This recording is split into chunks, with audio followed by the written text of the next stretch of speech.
Hello बच्चों, SVN class में आपका स्वागत करता हूं। और जितने भी इस चैनल से जुड़े हुए बच्चों हैं, मैं आप सभी से निवेदन करता हूं कि आप मेरे साथ लगातार बने रहें। और आज हम आपके लिए क्लास 10th के एक्सरसाइज 3.5 लेकर के आए हैं, जो कि मैंने आपको पहले ही बता चुका हूं कि हम रैखिक समीकरण को 3 तरीके से हल कर सकते हैं, जो कि आपने पहला सीखा था प्रतिस्थापन, दूसरा सीखा था विलोपन, और आज सीखेंगे हम लोग वज्र गुणनखंड विधि से। ठीक है, जो कि ये वज्र गुणनखंड विधि से आज ये समीकरण को हम लोग सरल करेंगे। और देखिए इसमें किस तरह से इनका ये वज्र गुणन विधि है। तो हम इस पहले वज्र गुणन जो विधि है इनको समझने के लिए नियम है इनका, और इस नियम को आप समझिए। तो देखिए कि ये वज्र गुणनखंड विधि से जब ये रैखिक समीकरण को हम हल करेंगे तो इनका क्या नियम है। नियम यह है कि इस विधि से हल करने के लिए पहले समीकरण का अद्वितीय हल होना जरूरी है ना। और इनमें 3 शर्त आपको आएगा, अद्वितीय हल आएगा, और फिर इनका सिर्फ ओनली एक कहा जाए अपरिमित रूप से अनेक हल होगा, और एक ऐसा हल आएगा जिसका कोई हल ही नहीं होगा। लिखेंगे कि इस युग्म का कोई हल नहीं। तो चलिए हम आपको बताऊं कि अद्वितीय हल कब होता है, द्वितीय हल कब होता है, और मतलब कहा जाए कि अपरिमित रूप से अनेक हल कब होता है, या इसका कोई हल ही नहीं है। ये तीनों शर्तों को हम सीखते हैं। तो ऐसे स्थिति में हम देखिए कोई एक उदाहरण लेते हैं, और उस उदाहरण को हम मान लें कि ये समीकरण है आपका, जैसे 2x + 3y = 4, और दूसरा समीकरण हो जाए 3x + 4y = 9। ये सवाल है ना। अब ये सवाल में आप देखिए कि क्या होता है। ठीक है, तो हम क्या करेंगे, सबसे पहले इसको शून्य में डालेंगे, यानी कि इस तरह से लिख सकते हैं। देखिए 2x + 3y - 4 = 0, और फिर दूसरा हो जाएगा आपका 3x + 3y - 9 = 0। ये फर्स्ट हो गया और ये सेकंड हो गया।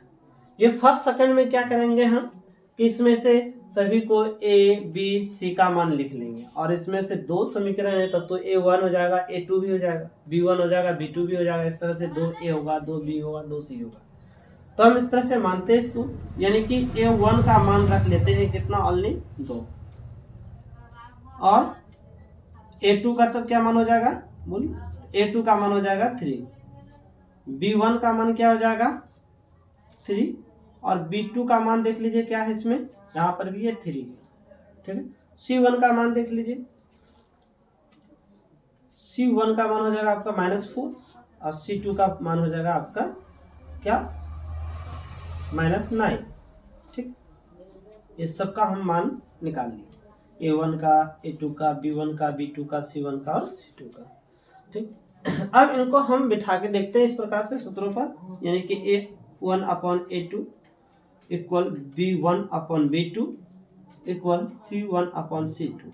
इस तरह से बिठाते हैं। अब इसका हल करके देखते हैं। a1 का मान है 2, ये हो गया आपका 2/3 हो जाएगा। फिर बराबर देखिए b1/b2, तो ये 3/3 हो गया आपका, बराबर c1/c2 यानी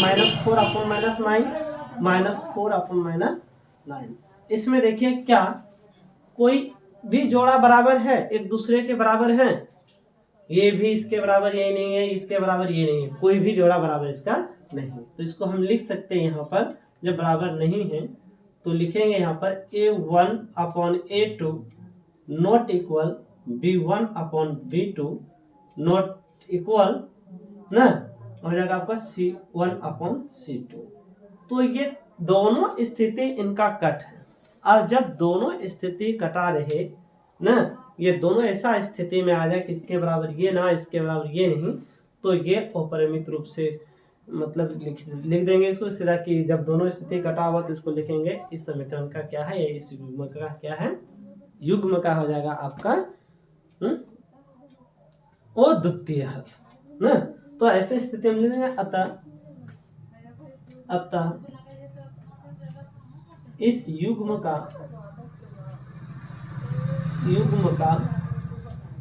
अद्वितीय हल है,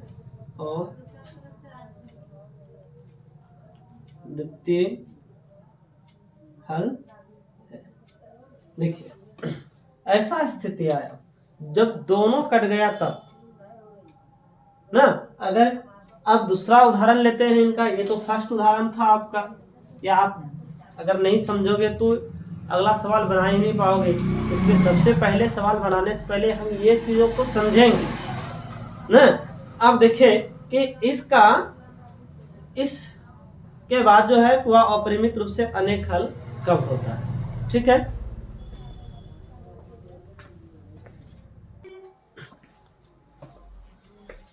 देखिए उस समय हमने सीखा अद्वितीय हल कि कैसे होता है, और अब सीखेंगे हम कि ये समीकरण कि क्या बताता है आपको ना।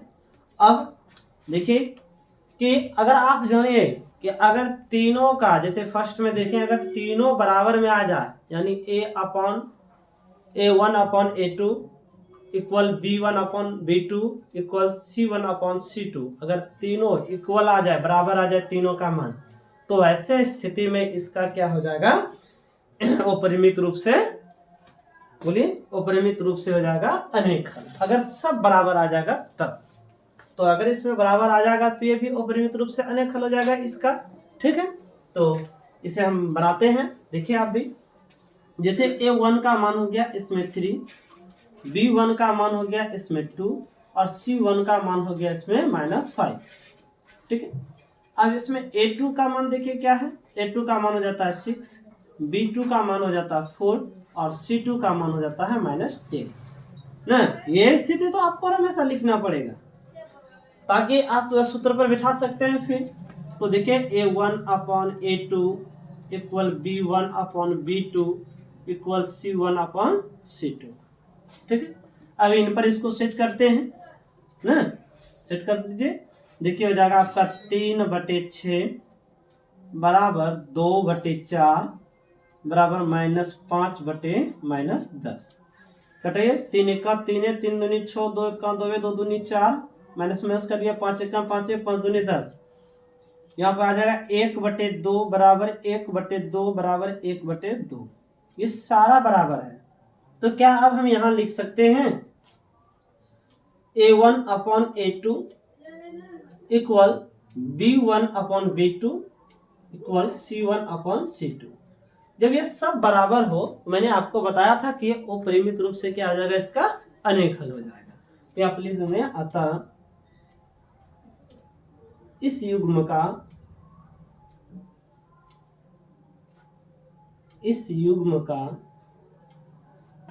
अपरिमित रूप से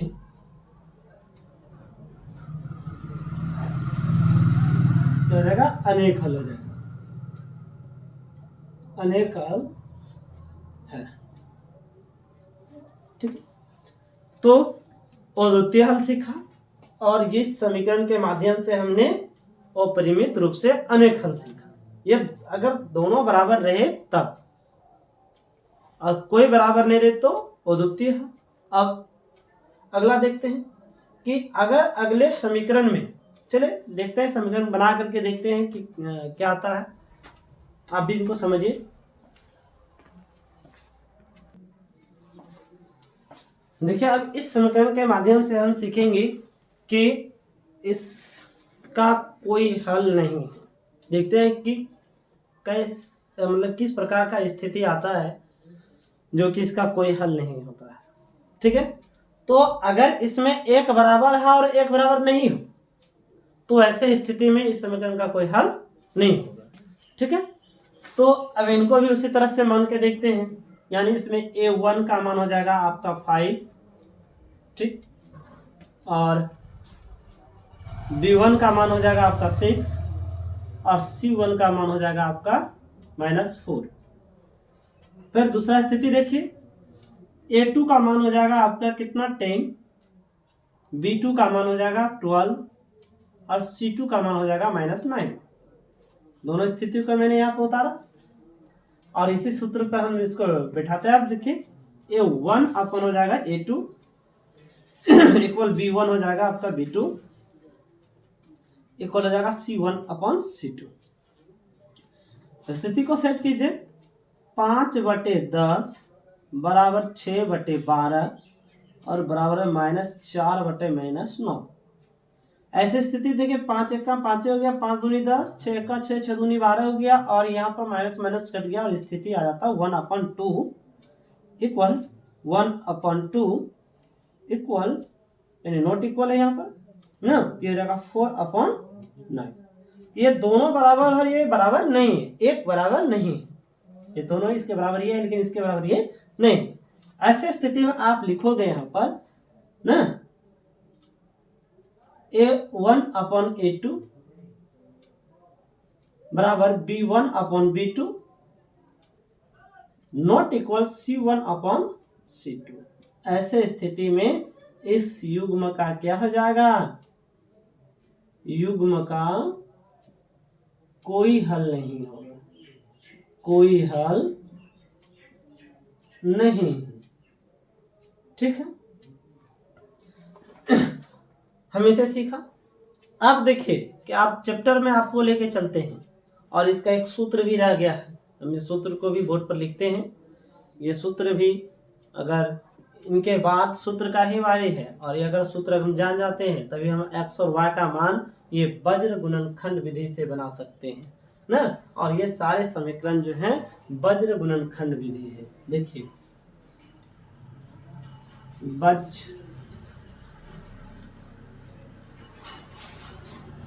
वज्र गुणन विधि ना, वज्र गुणन विधि से हम इस समीकरण को सॉल्व करेंगे। कब? ओ द्वितीय हल के स्थिति में ना, कब करेंगे हम? ओ द्वितीय हल के स्थिति में, ओ द्वितीय हल होने पर।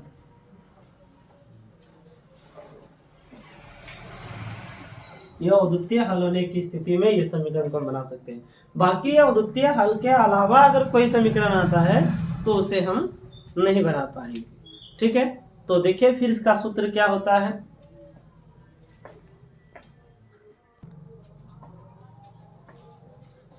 अब देखिए, आप जो स्थिति हमने आपको तीनों स्थिति जो बताया वह हम शॉर्ट विधि में यहाँ पर लिखे हुए हैं डायरेक्ट जानने के लिए। तो हम आपको समीकरण सॉल्व करके बताएं उसमें, इसमें देखिए एकदम बिल्कुल शॉर्ट करके हमने लिखे हुए हैं।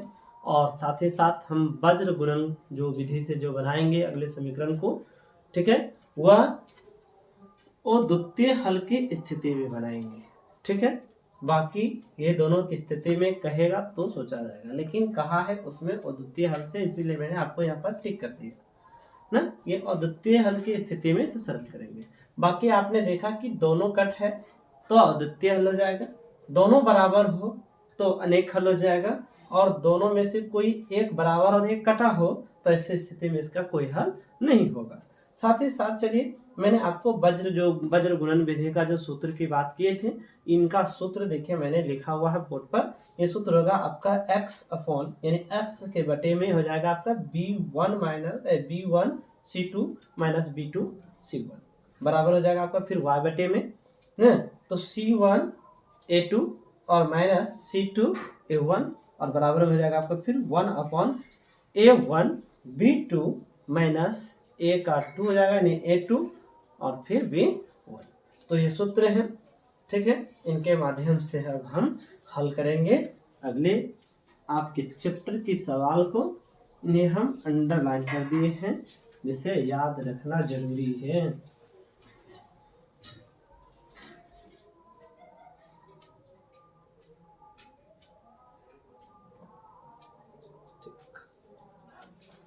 ठीक है, तो आप भी इनका स्क्रीनशॉट रखिए अपने पास। फिर मैं आपको चैप्टर के सवालों से परिचय करवाता हूं। ठीक है, धन्यवाद।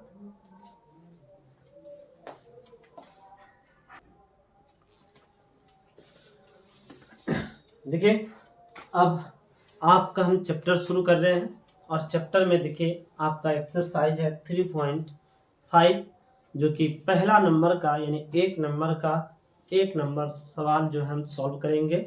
इसमें इसके ऊपर में देखिए कि हेडिंग क्या लिखा हुआ है। एक नंबर में मैं पढ़ के आपको बताता हूँ। लिखा हुआ है, निम्न रैखिक समीकरणों के युग्म। युग्म मतलब जोड़ा, मैंने पहले भी बताया था। युग्म का मतलब जोड़ा आता है। देखिए यहाँ पर जोड़ा लिखा हुआ, 2 गो में है ना, 1 और ये 2। युग्म में से किसका एक अद्वितीय हल है?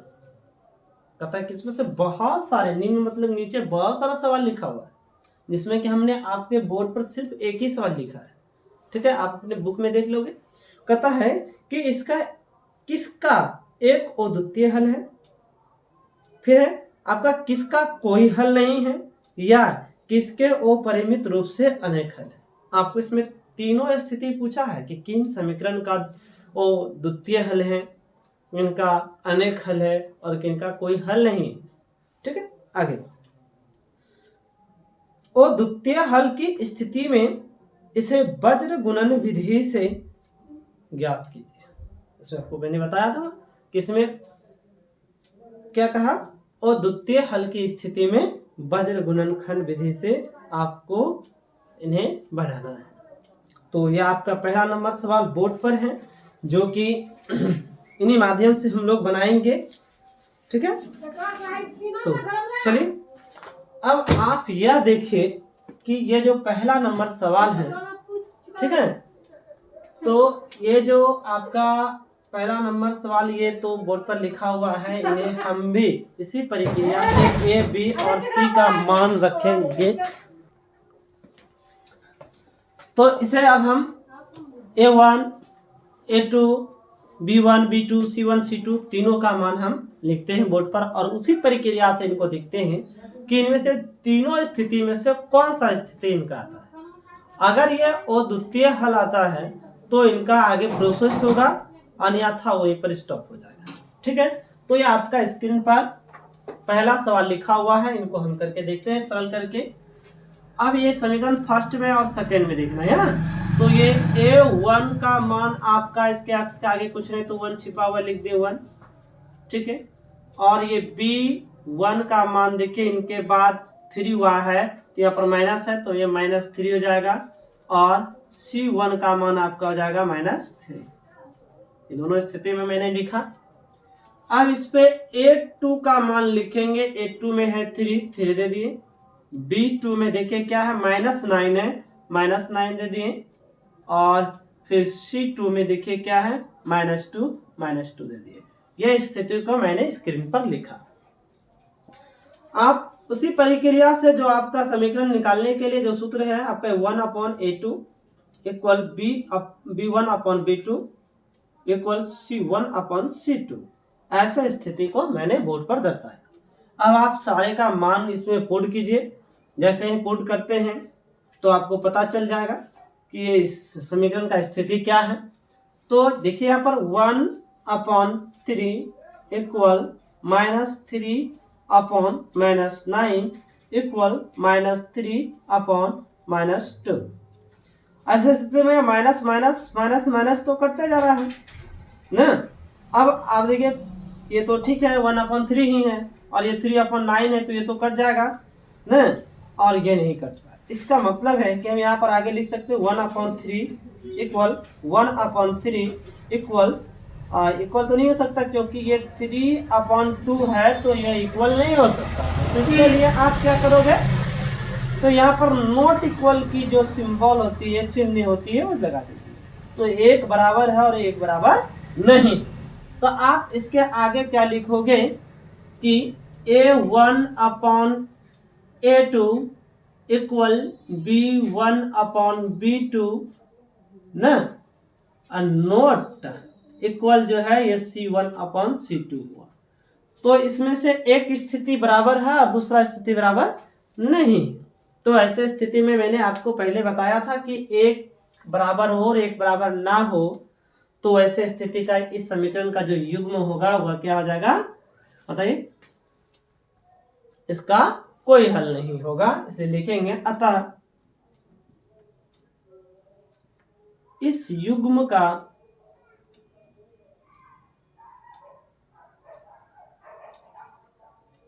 कोई हल नहीं है, नहीं है। चलिए ये सवाल यहीं पर खत्म हो गए, क्योंकि आपको क्या कहा था, अद्वितीय हल की स्थिति पर समीकरण को सॉल्व करें ना, लेकिन यहाँ पर कोई हल नहीं आता, इनका यहीं पर सवाल दही हो जाता है। देखिए दूसरा नंबर सवाल क्या है,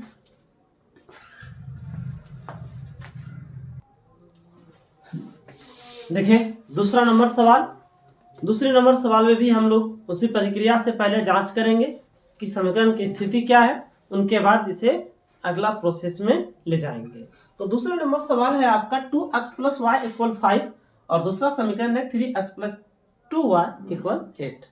इनको भी हम पहले जो रैखिक समीकरण को हम बराबर के दूसरे साइड लाते हैं, मतलब ला लेते हैं इस तरह से। देखिए कि है आपका 2x plus Y minus 5 equal 0, दूसरा समीकरण हो गया 3x plus 2y minus 8 equal 0।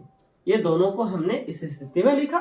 इनके बाद आप जो वही लिखते हैं लिखते चलिए। इसका a1 का मान हो जाएगा आपका 2, b1 का मान हो जाएगा आपका 1 और c1 का मान हो जाएगा माइनस 5।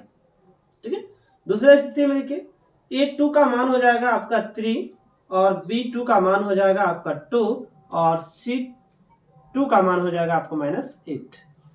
ठीक है, सारा स्थिति को दर्शाया। अब इन्हीं स्थिति को आगे बढ़ाते हैं, यानी a1 upon a2 equal b1 upon b2 equal c1 upon c2। अब इनका मान इस पर रखिए, ये हो जाएगा आपका 2 बटे यानी 2 upon 3 equal 1 upon 2 equal minus 5 upon minus 8। अब आप इसमें स्थिति देख लो, एक दूसरे के कोई भी बराबर नहीं। ये 2 बटे 3 है, इनके बराबर 1 बटे 2 नहीं है, इनके भी बराबर माइनस 5 बटे माइनस 8 नहीं। आपने देखा इसमें कि अगर कोई बराबर ना हो तो आप लिख सकते हो कि ये कोई बराबर नहीं है, तो इनको नॉट इक्वल में लिख सकते हैं। तो अब आप अगले स्थिति को यहाँ पर दर्शाना पड़ेगा कि a1 अपॉन a2 ना not equal b1 upon b2 not equal c1 upon c2। अर्थात ये समीकरण का क्या है, अद्वितीय हल है। लिखेंगे आता है इस समीकरण का अद्वितीय हल है। अतः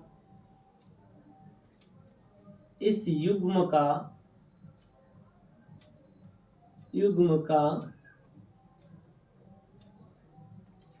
अद्वितीय हल है। ठीक है, और आपको कहा भी था सवाल में कि अद्वितीय हल की स्थिति में इसे वज्र गुणन विधि से बनाइए। तो अब आपको अगली बार पकड़ा गया है ये अद्वितीय हल। अब इसे हम वज्र गुणनखंड विधि से तैयार करेंगे। अब आपने इसमें सब देख लिया कि a1 का मान b1 का c1 का a2 का b2 का c2 का सारे का मान आपके पास स्थिति में दिया गया। ठीक है, यहाँ देखिए दिया हुआ है बॉक्स में। अब हम इसमें से मान निकालने के लिए अगला सूत्र जो होता है, तो ये x बटे सूत्र होता है क्या, x अपॉन सूत्र होता है क्या, तो x अपॉन सूत्र होता है आपका b1 माइनस c1, नहीं b1 इंटू c1 है ना, सॉरी b1 इंटू c1 और माइनस आपका हो जाएगा फिर b2 इंटू c1। इनका 2 है तो यहाँ पर 1 हो जाएगा। ठीक है, फिर इक्वल हो जाएगा आपका y अपॉन में हो जाएगा c1 into into A2 minus C1 up into A1, ठीक है। और फिर इक्वल हो जाएगा 1 upon A1 into B2 minus A2 into B1। ये सूत्र है इनका, जो कि मैंने पहले भी लिख चुका था। तो इसे इनका सूत्र देख लिए, x बटे में है आपका B1 into C2 minus B2 into C1 equal में y बटे में आ गया C1 A2 minus C2 into A1 equal 1 upon में देखिए क्या है A1 B2 minus A2 B1 ना, A1 B2 minus A2 B1। अब इन्हीं सूत्रों पर इनको हम सेट करते हैं। तो ये x बटे हो गया, देखिए तो B1 का मान कहाँ है 1 लिख दिए, बीच में गुना का चिन्ह है। C2 का मान देखिए क्या है -8 है, फिर यहाँ चिन्ह है माइनस का। B2 का मान देखिए क्या है 2 दे दिए।